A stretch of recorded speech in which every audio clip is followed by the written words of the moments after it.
Hello, my name is Amy. Welcome back. If it's your first time or you're new here, I'm so glad to have you here with me. I am continuing on my conversation of alignment from last week because after I was reflecting on what I shared, I realized there was a lot more I wanted to say about it, especially kind of like subtopics within it. And what I want to talk about today are more of the macro, very human aspects of alignment. So things like our jobs and where we live and relationships and things like that. Jobs, such a huge one because we spend so much time at them. I'd say overall, a lot of us don't feel totally satisfied in our work. I think that is because so often we are influenced by if we do or don't get a degree, what we get the degree in, what perhaps our parents or families think we should do. We don't realize how we're influenced sometimes until we look back. And I can look back on so many moments when I realized how influenced I was. And people meant well. It wasn't that, but I would validate decisions, remembering things that I heard. Well, this person said it, and so did them, and so did them. So it sticks in you. That's where our beliefs come from. It's just a thought we continue to think. And so I just personally think it is so important to recognize, are you aligned with the job that you have? The job that you spend probably about 40 hours, give or take, a week. Is this something that your soul calls you to?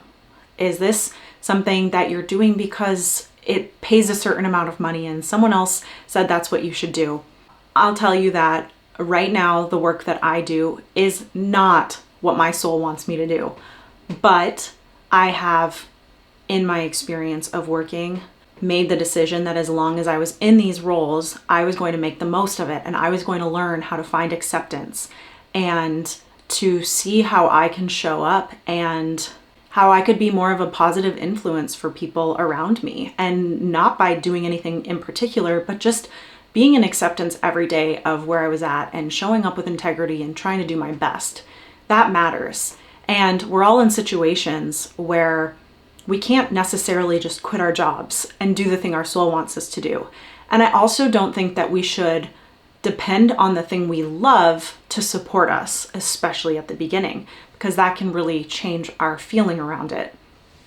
But I do think it's really important to start really getting honest with yourself and reflecting and seeing, is there even a weekly class that you could go to where you are connecting to the thing you love? If you like taking photos, could you buy a camera and just spend some time walking around your neighborhood? Things like that are so important for us. And just following your instincts of what that can lead to. For example, last year, after a very big loss in my life, I started going to my basement, to my little studio I created, and making paper mache bowls and different items, and also got my sewing machine out and started doing all the things I used to do as a kid. This was so healing and nurturing for me. I was not doing it for any reason aside from I felt like I was connected when I was doing it. I was healing.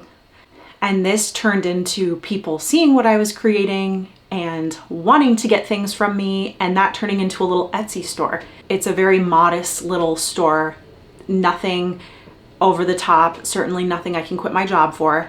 However, what matters is that it has allowed me to be in that creative space, to align to something that isn't just the job that I'm not in love with, and it helps me to show up to the job with such better energy and alignment because I'm doing other things for myself that align with me and my soul.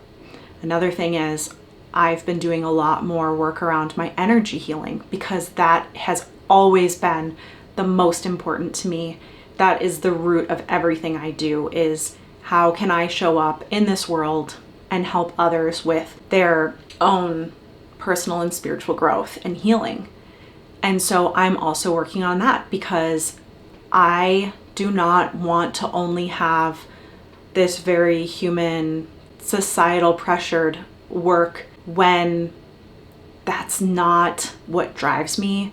But I also know that I can't just quit at the moment and put all my dependency on these other things. But it's so important to make time for these things that do bring you joy and bring you to that alignment, because you can be aligned simply by doing things that bring you joy and laughing and having fun.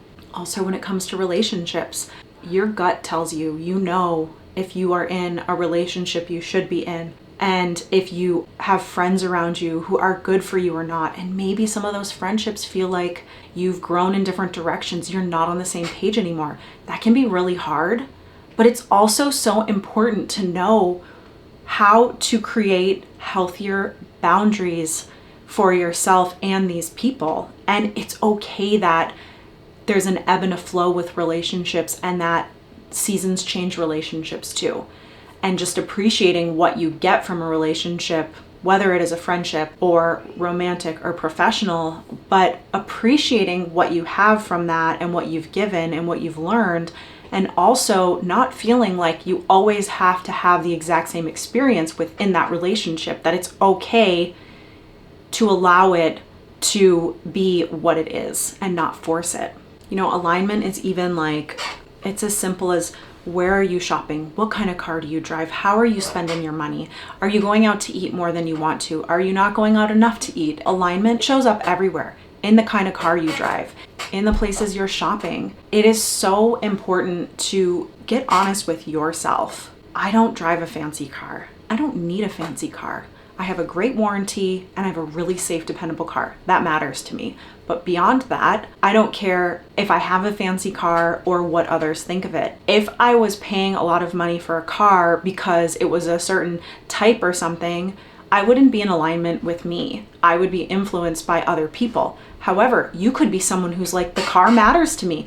That's how I want to spend my money. But I'm driving this other one because I feel guilty to go get it. You have to follow your alignment, especially within your means. Same with how you're shopping, what you're buying. Alignment shows up everywhere. It's about recognizing, am I making decisions for this around me and what my internal self is telling me, or am I making decisions around my job, my relationship, how I'm spending my money based on the influences of the people around me? When you're doing the latter, when you're influenced by things outside you, you're not going to feel in alignment. You're going to feel those knots in your stomach, lack of satisfaction, and happiness is fleeting because you're not doing it for the right reasons or for yourself. And it's okay to find joy in things here and there and in short bursts, but we all want to feel more connected and we all want to feel happy for no reason. And we are able to actually get to those things when we're in alignment.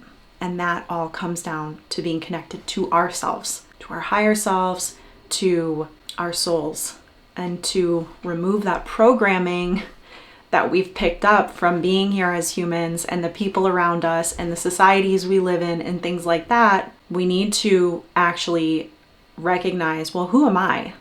What do I believe? What does my heart tell me? That is how we become more and more in alignment. I hope that if this is something you've been thinking about, that just hearing it in this conversation right now gives you the opportunity to reflect and see moments in your life where you can reach for more alignment for yourself, because that feels so good. Even when it is in tiny little things throughout your day, those small steps add up to the bigger ones. I am a big supporter in little steps daily, being consistent. They don't have to be big steps. It doesn't have to be huge changes in your life, but if you are consistent with your intentions and showing up for yourself, you will see the results that you have been searching for. When it comes to this and alignment, spend the next week just really reflecting in moments when your gut might tell you one thing and your head tells you something else. If it's your head, it's your ego. And see if you can notice it with enough time to actually pause and say, actually, I'm going to do this instead. That feels really good. And even if it means sometimes disappointing people around you, as long as you are communicating what your needs are in a loving way, that's what matters. I'm going to be thinking about this as I go through my week also. So please send me some good vibes and I will be sending them right back to you. And I look forward to chatting with you next time. I hope you'll be back to see me again here. And if you have any comments or anything you want to share with me, please leave a comment below. Consider subscribing to my channel and giving me a thumbs up. It helps so much, and I look forward to talking to you next time. Bye.